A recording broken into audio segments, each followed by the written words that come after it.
President Trump is changing the landscape of currencies around the world. We do not yet know how this might affect the Iraqi dinar, but let's talk about it.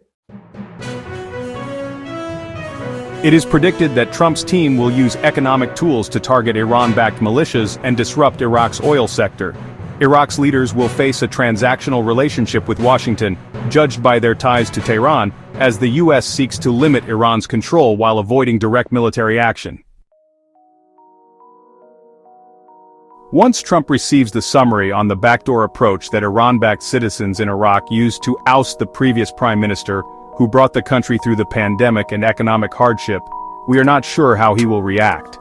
One thing is for sure: if the president-elect recognizes a high level of manipulation played out on the Biden administration, he more than likely will respond in a way that is not favorable to all parties involved.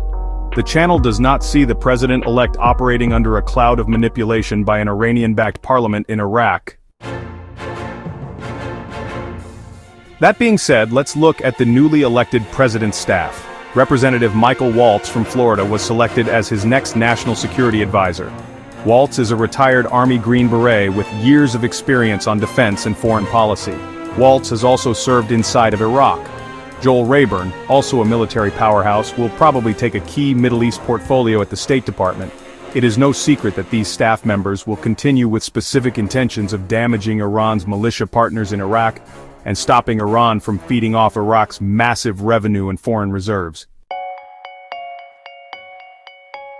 There is little doubt that in early 2025, the Trump administration will selectively sanction Iraqi banks, airlines, port operators and shippers to send a signal to other commercial players to distance themselves from terrorist financing in Iraq.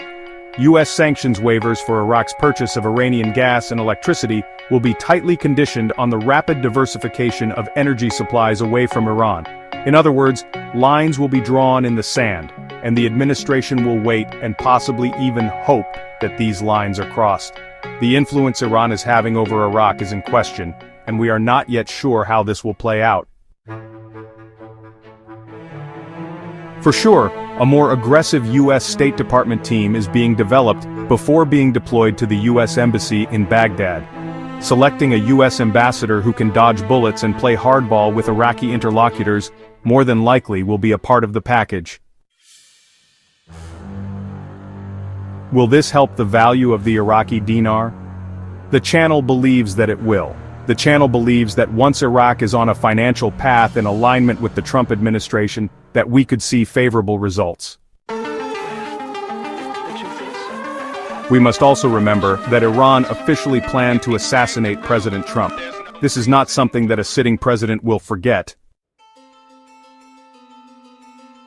From the hostage crisis in 1979 to the nuclear deal in 2015, the history between the U.S. and Iran has been fraught with tension and conflict. Each administration has approached the relationship differently, with varying degrees of success and failure. Understanding this complex history is crucial for any future diplomatic efforts.